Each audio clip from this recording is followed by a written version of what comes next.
A economia do Brasil cresceu 1,9% nos 3 primeiros meses deste ano e somou 2 trilhões e 600 bi de reais. Esse resultado foi puxado principalmente pelo agro, que teve uma alta de 21,6%, a maior alta do setor desde 1996. Sobre esse crescimento, a gente conversa agora com a Rafaela Vitória, que é economista-chefe do Inter. Nossa analista de economia, Elaine Basti, também já está aqui dividindo tela comigo para participar da entrevista. Tudo bem? Obrigada, hein, pela gentileza de aceitar o nosso convite. Bom dia a vocês e bom dia a todos. É um prazer estar aqui. Muito bom, obrigada, Rafaela. Isso deve-se a quê? Tudo bem, no Beabá a gente já falou que o agro puxou muito esse setor e tudo mais. Mas isso se deve a alguma medida, alguma mão política, alguma decisão econômica vinda de algum fator político? Ou a gente está falando de algo, sei lá, meio ambiente, natureza, haveria de ser assim mesmo, desse jeito, o número, principalmente pelo agro? O número surpreendeu, surpreendeu a todos, até a gente que tinha uma expectativa um pouco mais otimista que o mercado, de um crescimento de 1,5%.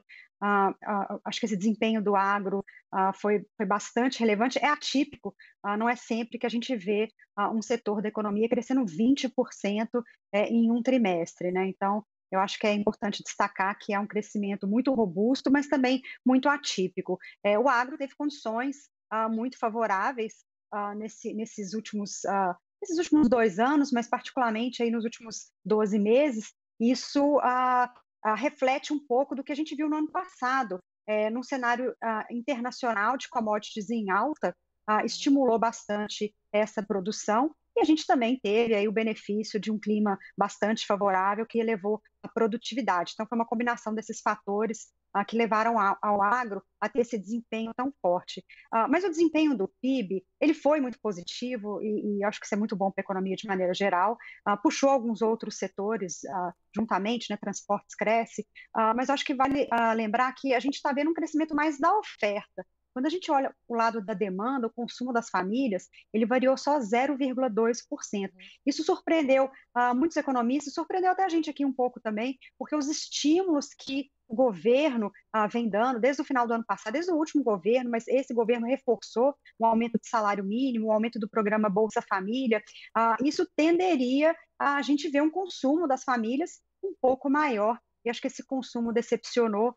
O que pesa hoje é a taxa de juros bastante elevada, a política monetária muito restritiva está fazendo esse contrapeso. Então, por um lado, o governo deu mais estímulos, por outro, os juros altos e o comprometimento de renda das famílias impediu aí um desempenho do consumo mais robusto no trimestre. Talvez essa seja a surpresa negativa do PIB. Pois é, e até confesso que a mim causou algum espanto, porque a gente noticiou muito, por exemplo, seca no Rio Grande do Sul. O problema das lavouras no Rio Grande do Sul, né? Mas a gente está falando de alguns produtos específicos, a gente está falando de soja, também de milho, se eu não me engano, a Elaine vai participar aqui da conversa e acrescentar, que são produtos diferentes. O Sul também produz soja, por exemplo, mas tem uma frente grande ali com arroz, com maçã, com outros produtos. Enfim, fantástico analisar esse cenário. Elaine Basti, por favor, chegue mais na conversa. Rafaela, bom dia, obrigada por você estar aqui.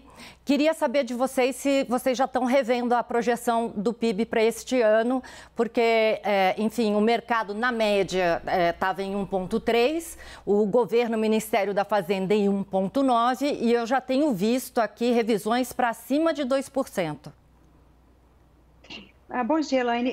Sim, eu acho que naturalmente essa surpresa positiva já coloca uma elevação maior na expectativa. A gente tinha 1,5%, só com essa alta maior, a gente agora olha mais ou menos 1,7%. Se a gente fizer a conta do carrego estatístico, né, se o PIB não crescer mais nada ou também não cair nos próximos trimestres, esse crescimento pode ser sim acima de 2%. Mas a gente vai ter alguma cautela. De novo, a demanda, o consumo está fraco. E um outro dado do PIB que surpreende de maneira negativa é o investimento.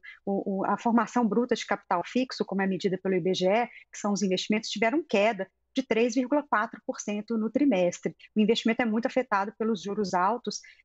Esse baixo investimento, a gente não tem uma perspectiva de uma recuperação. Máquinas, equipamentos, o próprio agronegócio, que teve um desempenho muito bom, hoje com as commodities em queda, vai ter menos estímulo para a produção nos próximos trimestres. Então, a gente tem uma certa cautela em fazer revisões altistas para o PIB, mas, de certa maneira, sim, dá um viés um pouco mais, eu diria que entre 1,5% e 2%, a gente está um pouco mais próximo de 2 do que de 1,5, mas a gente vê com muita cautela esse cenário que está revertendo com commodities em queda e taxa de juros ainda muito alta.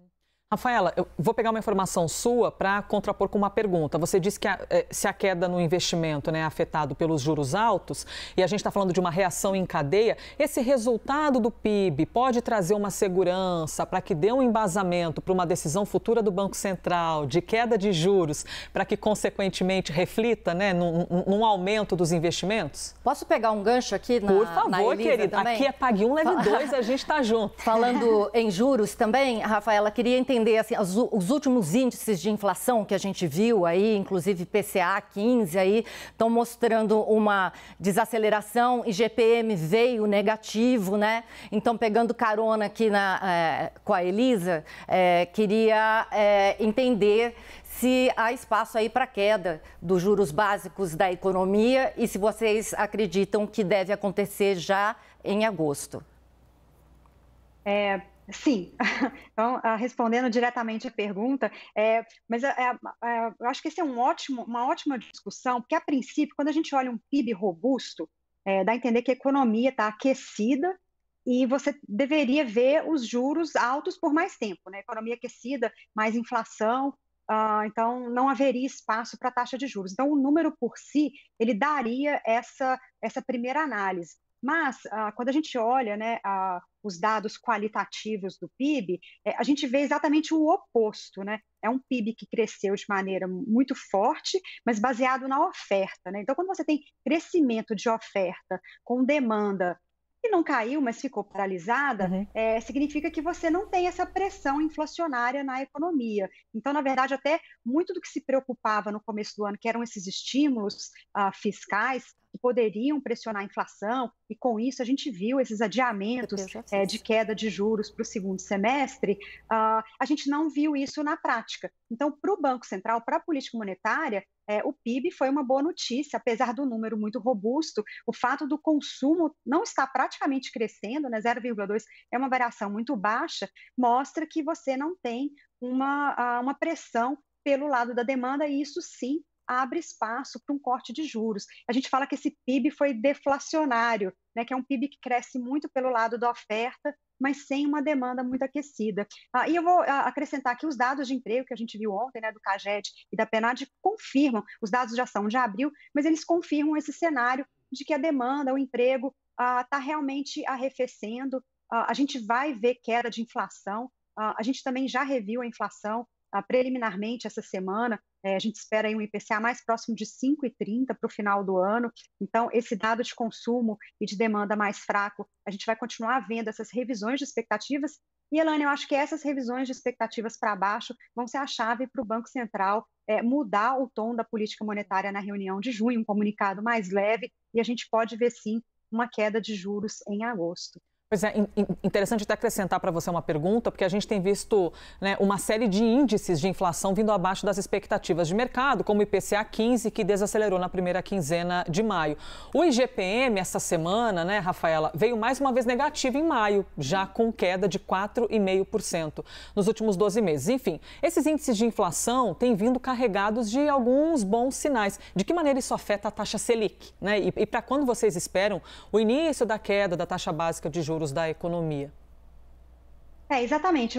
Esses dados recentes de inflação mostram essa economia que cresceu muito pelo lado da oferta, né? Então, a oferta que ficou muito estrangulada ao longo da pandemia. Então, a gente teve uma normalização das cadeias, talvez essa normalização agora tenha tido um certo exagero para cima, então acabou se produzindo mais, os preços, né, de commodities incentivaram essa produção em excesso. Então, hoje a gente vê nos IGPs, né, o IGPM negativo mostra um pouco desse excesso de oferta que a gente tem em bens industriais e agrícolas, né? Isso tende a passar para o consumidor, então o IPCA começa também a mostrar uma tendência de queda importante para a política monetária, e é o que a gente deve continuar vendo aí nos próximos meses. A gente tem também uma sazonalidade, no primeiro trimestre veio um IPCA mais forte, em geral é o que acontece, né? A gente tem uma sazonalidade na inflação no Brasil, mas obviamente que aquilo dá um incômodo, a política monetária está restritiva, então a gente agora começa a ver essa tendência de queda se consolidando e abrindo espaço para o corte de juros no segundo semestre. Rafaela Vitória, economista-chefe do Banco Inter, muito obrigada, pela gentileza da entrevista. Um abraço, bom dia.